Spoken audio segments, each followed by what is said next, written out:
Paz seja com todos. Primeira live dessa semana de oração. Eu imputo ela como a semana de oração mais importante do ano, porque nós vamos encerrar na ceia. Eu acho que nós estamos aqui reunidos e vai ser muito bom isso acontecer. Sou eu que vou ministrar hoje. Só estou um pouquinho atrapalhado aqui, não sei por quê.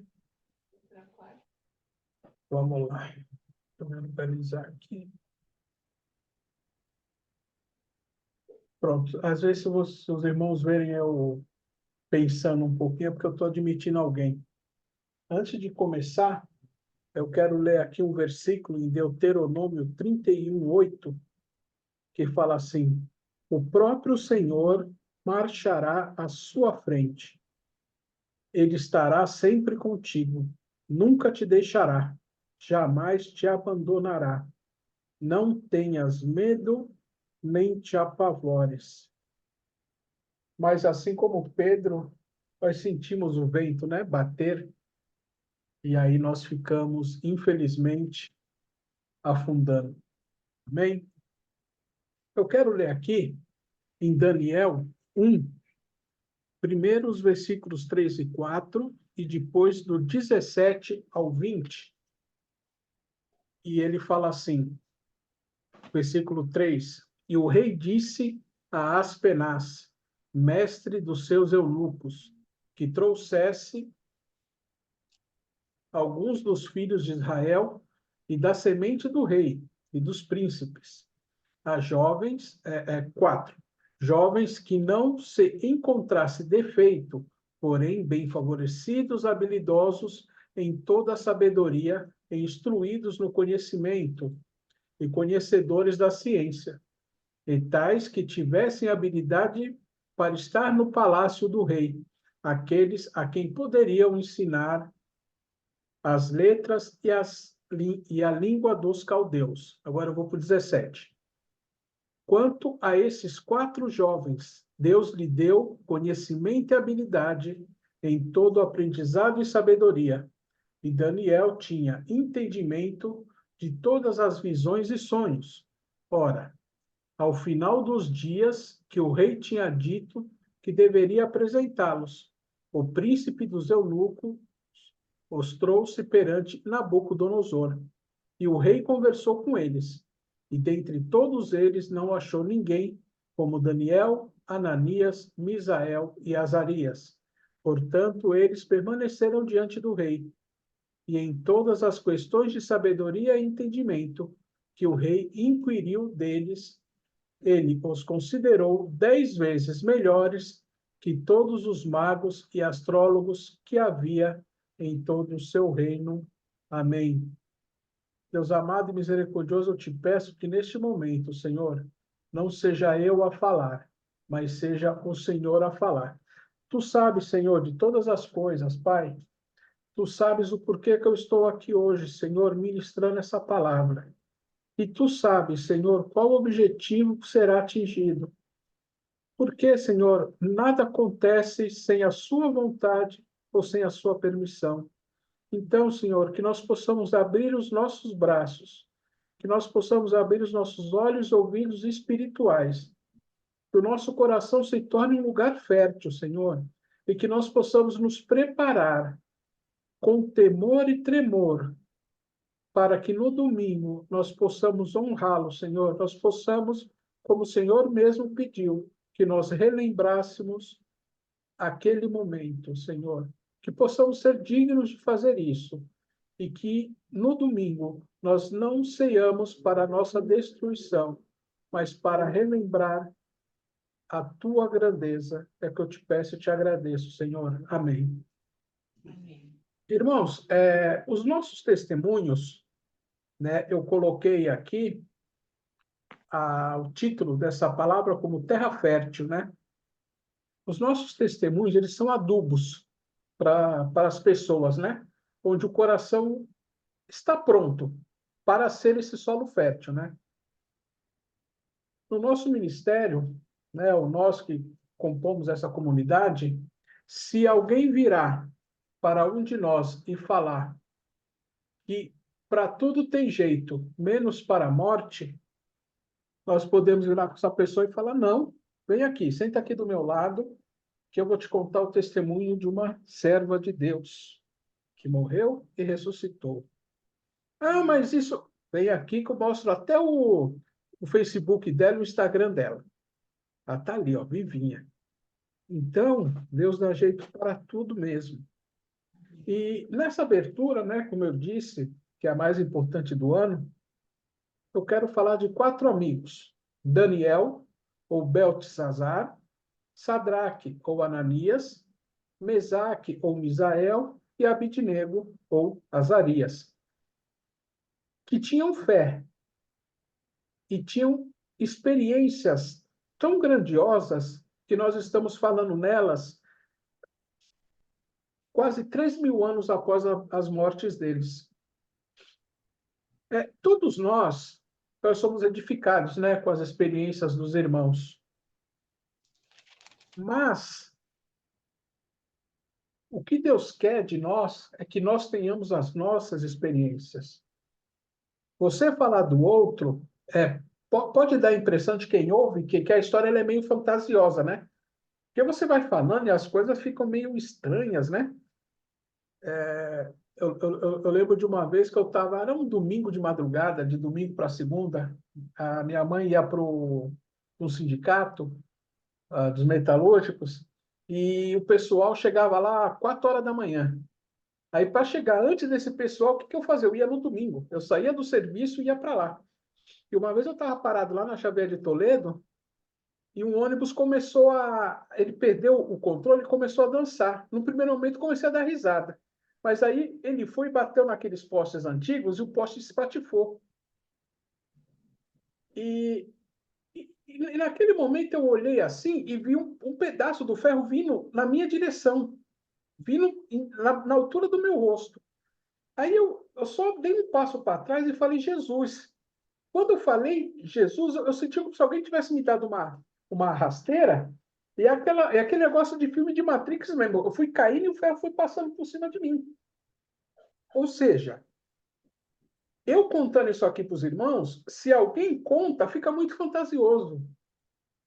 Mas foi uma experiência que eu passei, entendeu? E é isso que Deus quer de nós. Deus quer que nós passemos as nossas experiências.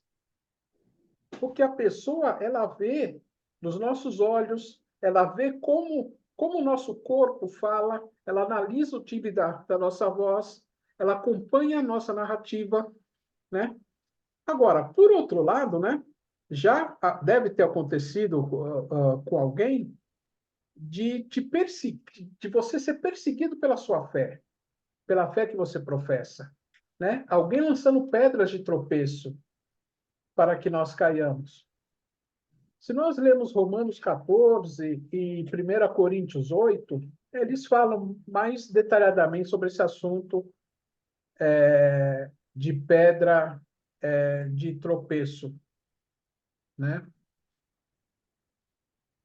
E essas pessoas, né, elas desejam, esse tipo de pessoa, ela deseja que nós caiamos ao nível dela. Por quê? Porque se você, porque se você desce ao nível delas, como elas são mais experientes nesse campo, elas acabam ganhando. Elas acabam ganhando. Então, veja, quando uma pessoa vai muito para cima de você, ela tenta te perseguir e você não consegue entender muito por quê, deixa.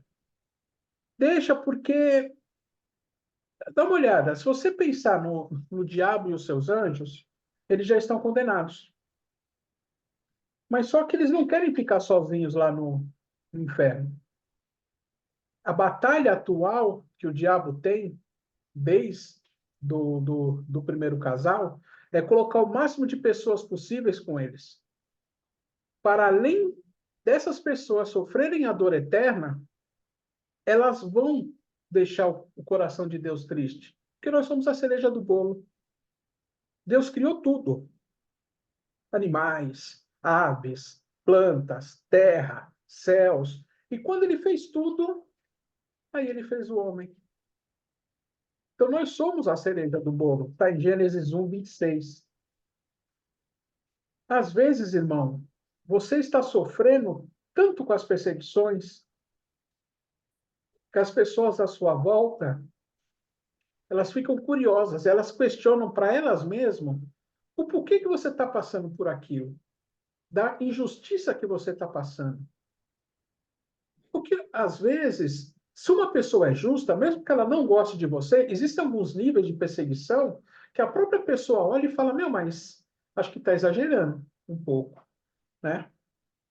Mas deixa eu voltar aqui para os 4 amigos. Daniel 2, do 16 ao 19, fala assim: Então Daniel foi para sua casa e fez o assunto conhecido a Ananias, Misael e Azarias, seus companheiros, para que eles desejassem as misericórdias do Deus do céu concernentes a este segredo, para que Daniel e seus companheiros não perecessem, juntamente com o restante dos homens, sábios da Babilônia. Então o segredo foi revelado a Daniel em uma visão noturna. Depois, Daniel bendisse ao Deus do céu. O rei teve um sonho e pediu para os magos e para os adivinhos interpretarem, né, qual foi o sonho. Só que eles não tinham essa revelação. E aí eles começaram ali um sambarilove, começaram a tentar enrolar o rei. Aí o rei percebeu que o negócio estava meio estranho, né? Aí o rei pensou aí o rei pensou na seguinte situação: você vai ligar para um vidente, né? Você liga para o vidente, aí o cara atende o telefone e pergunta quem é. Aí você já desliga, porque se o cara é adivinho, se o cara é vidente, o cara tem que saber quem é que está ligando para ele. Aí o rei parou, pensou, falou: peraí, vocês estão, né? Vocês estão brincando comigo. Então, além de me falarem o sonho, me decifrar o sonho, eu não vou falar qual é o sonho. Vocês vão ter que adivinhar o sonho e me interpretar. E se não fizer, as cabeças vão rolar. E aí, o que que Daniel fez? Mediante isso, quando caiu no ouvido dele, ele pediu ajuda para os amigos. Mas ele pediu para qualquer amigo? Não. Ele pediu para quem professava a mesma fé que ele. Vejam, irmãos, a importância de você dividir a carga com os irmãos.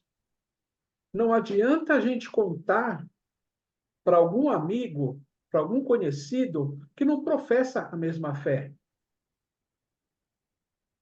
Você tem que dividir as suas lutas, você tem que dividir com quem você sabe que professa a mesma fé que você. O marido, se tiver que contar alguma coisa, não é para amiga de serviço, é para a esposa, e vice-versa. O filho conversa com o pai, não adianta conversar com o professor. Eu não estou eu não estou falando que é errado, mas entendam bem, irmãos. Existem coisas que não adianta você conversar com os outros. Existem coisas que adianta você conversar com Deus, fechado no quarto, ou com quem professa a mesma fé, que vai dobrar os joelhos e vai te ajudar em oração. Nem toda pessoa que vai ouvir o seu problema, ela vai orar por você.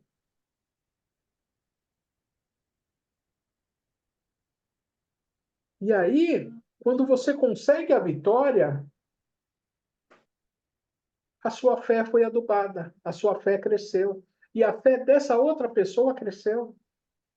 Adianta, como eu não vou, acho que foi o pastor conta, né, que o doutor Calil falou para ele que ele nunca tinha visto o que aconteceu.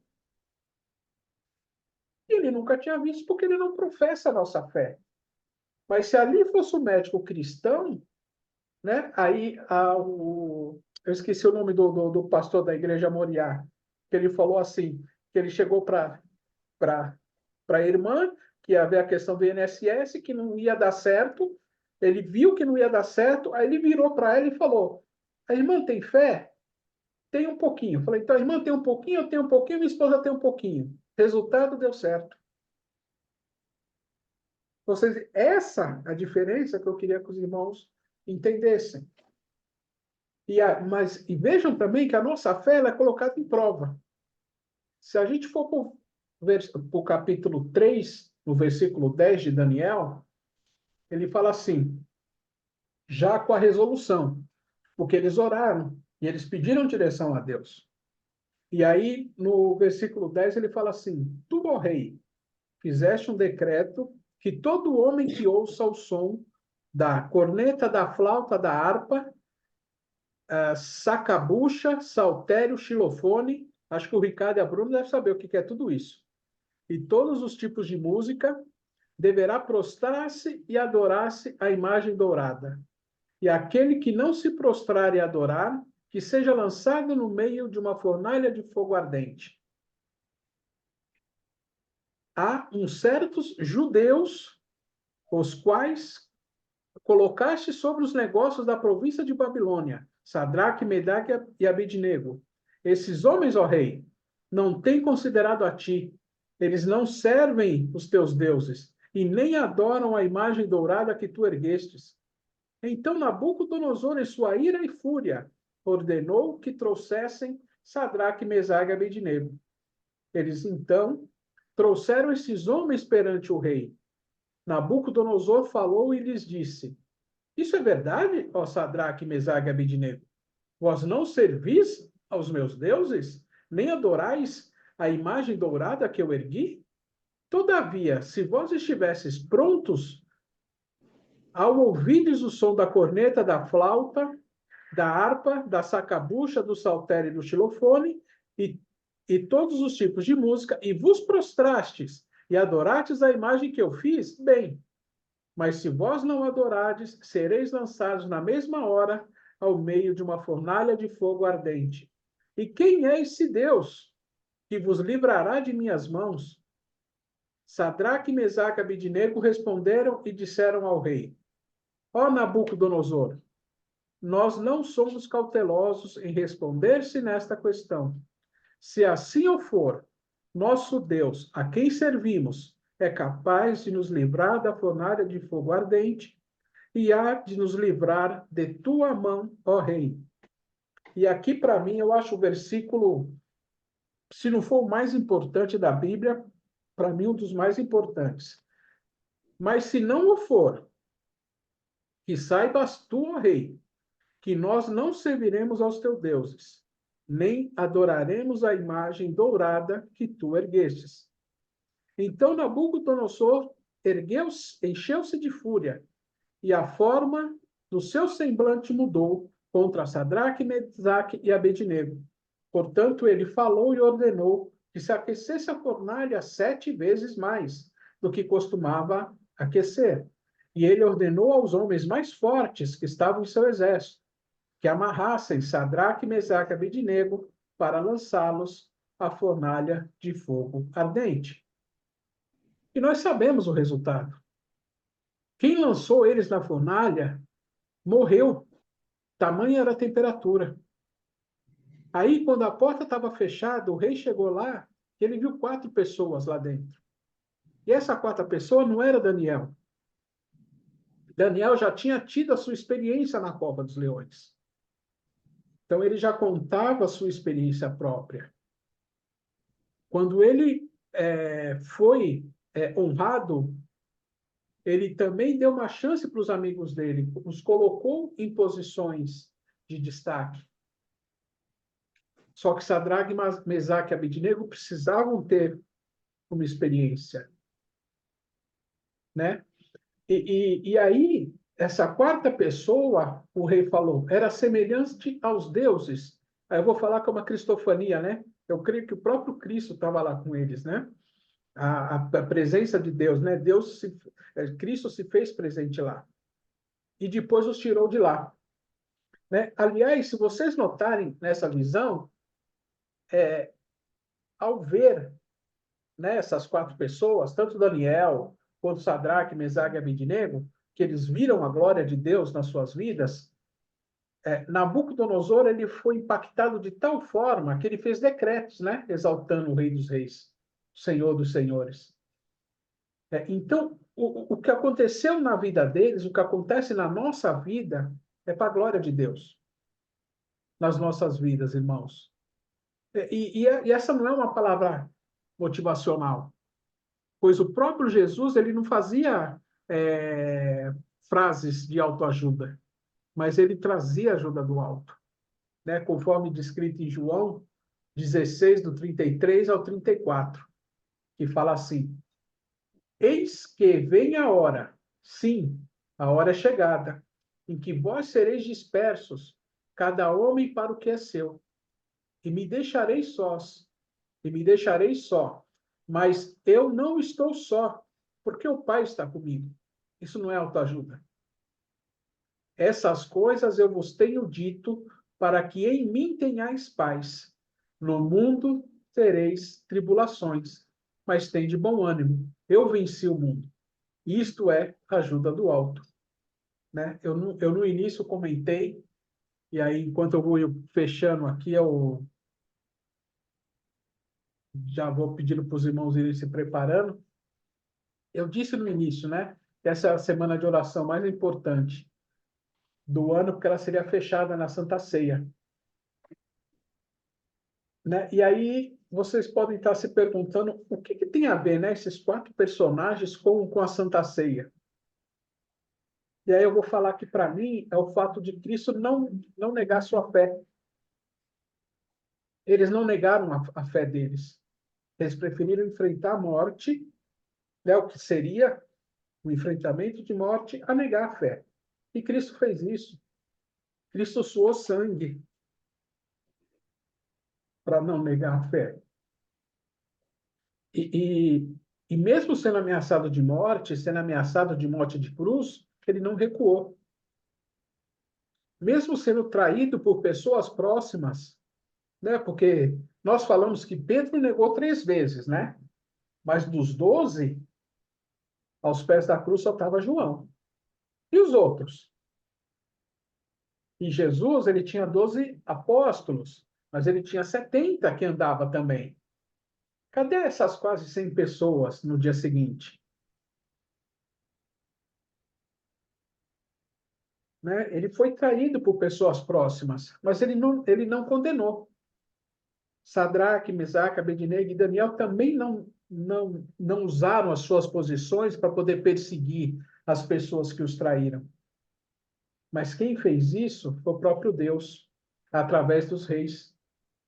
Os reis se encarregaram da vingança.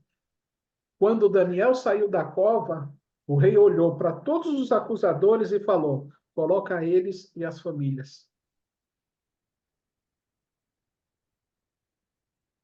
Eu quero encerrar e pedindo para quem já puder abrir o microfone abrindo, e já até iniciar a oração, que eu vou encerrar com Romanos 12, 17, que fala assim: não retribuas a nenhum homem mal por mal. Procurai as coisas honestas à vista de todos os homens. Se for possível, no que depender de vós, viveis em paz com todos os homens. Amados, não vos vingueis a vós mesmos, mas dai lugar à ira, porque está escrito: a vingança é minha, eu recompensarei, diz o Senhor. Portanto, se o teu inimigo tiver fome, alimenta-o. Se ele tiver sede, dá-lhe de beber, porque fazendo isso, amontoarás brasas de fogo sobre sua cabeça. Não sejas vencido pelo mal, mas vence o mal com o bem. Amém?